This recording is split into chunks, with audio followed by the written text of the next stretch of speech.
Good morning, this is Angela with Parkrose Permaculture. Today I'm going to be working here in the front yard of my Portland, Oregon permaculture garden. This is our food forest section of our garden in summer, but right now it's early spring and I need to do some alterations in this Hudson's Golden Gem apple guild. So please come along with me and see what we're working on.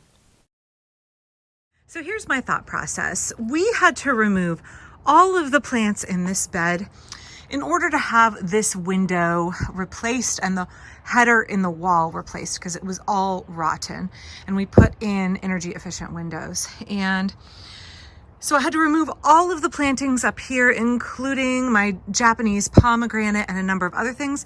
They were not lost, they were relocated to other parts of the yard.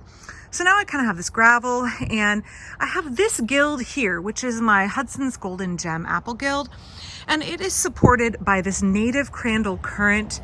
There is a rhubarb down in there. There's native iris back over there. Comfrey. Let me come over here and I'll show it to you because it's just coming up. Russian Bocking 14 comfrey. Those are the native Oregon iris. I have Egyptian walking onions up here. And then there's some areas here that look like they're mostly just dirt. That's because very quickly this rhubarb will fill in this whole area. And then I also have some bearded iris because I'm kind of a sucker for bearded iris, and a flower carpet rose. So that's what constitutes this guild here. I love this Crandall currant. It smells great, has very pretty yellow flowers. It's a native, the bees love it.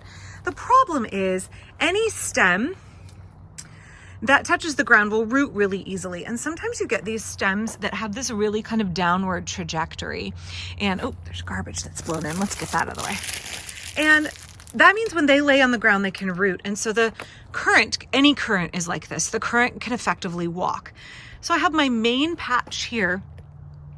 And then I've gotten a secondary area here. And I'm in the process of digging this up. And I'm going to remove it and probably put it out on the curb on Buy Nothing and see if anybody wants a Crandall currant.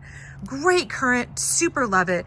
This is too big of a patch, and I'm gonna put something else here. So let me get this out of the ground and then make a decision about what I'm gonna put here, and I'll talk about that. So we have the currant out. I'm gonna put this on the Buy Nothing page. Again, really love Crandall currants. You can see they're starting to bud out. Really resilient native plant, great pollinator food, which produces edible currants. And the Crandall currant is also called a clove currant because the fragrance is just amazing. Check out my video on them. It's the reason that I have put this currant right up by the front door, because you walk out the house and it smells heavenly. But I need something else back here. So let's walk up to this part of the garden. All right, so here is my bush cherry guild up here.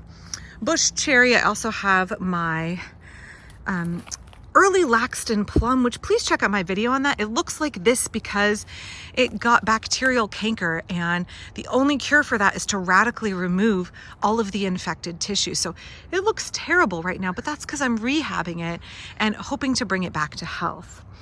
So, you know, silly me. I love to take cuttings of lilacs and root them.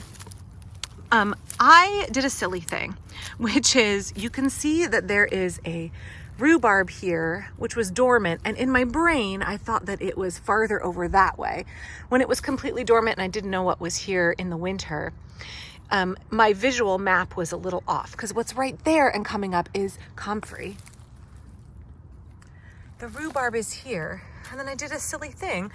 I stuck a lilac in here, and it's too close to this rhubarb. And I did a doubly silly thing because last fall, I also put a mange lilac here. This is from a cutting I took from my dad's lilac that I got him. So these two lilacs way too close together. This one way too close to this rhubarb because I was just frantically looking for places to put lilacs in the ground because I'm running out of space. This can't stay here for multiple reasons. Too close, too close. I'm gonna put it up behind that Crandall currant. Okay, so here's what I'm doing now. Let me come over here. Okay, so here's where I'm at right now. There's the bearded iris, which look a little bit sad. I wanna make sure any bits of currant branch are not left in this area because they will root easily. So I'm going to compost these. And then I have this bare area of dirt, and I'm going to put that baby lilac here. Okay. And that's going to go in this hole. And I don't actually do much to amend the soil when I put lilacs in because they're very hardy and I don't really like to baby them. So I'm just going to throw it in here. And something I think is really important to note is that this currant here is big and tall. Let me show you.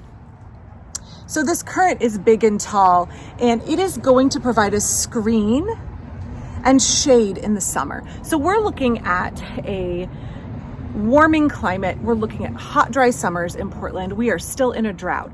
I don't want this little baby lilac here to struggle in the summer as it's still trying to get established.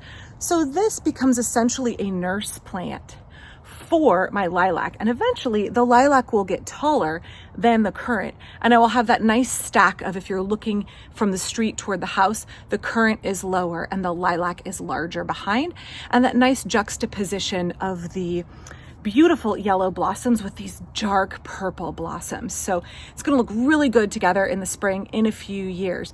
But in the interim, the sun coming in from this way, this currant is going to be shading this little lilac and protecting it as it gets established. Again, in a warming climate where we are looking at worse and worse summer conditions, and a lot of us losing our 1-year plants last summer, it's really good to plan ahead for shade for your new plants the first summer they're in the ground when we're looking at harsh drought conditions. So let's get this going in the ground here. Get my glove on, protect my hands. Now, lilacs like to be planted a little bit deep because they can root anywhere along the stem.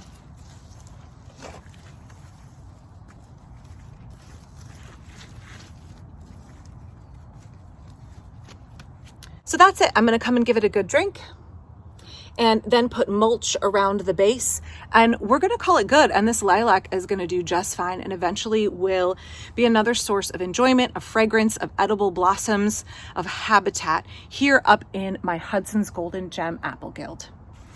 Thanks for watching. I want to say thank you to my brand new patrons.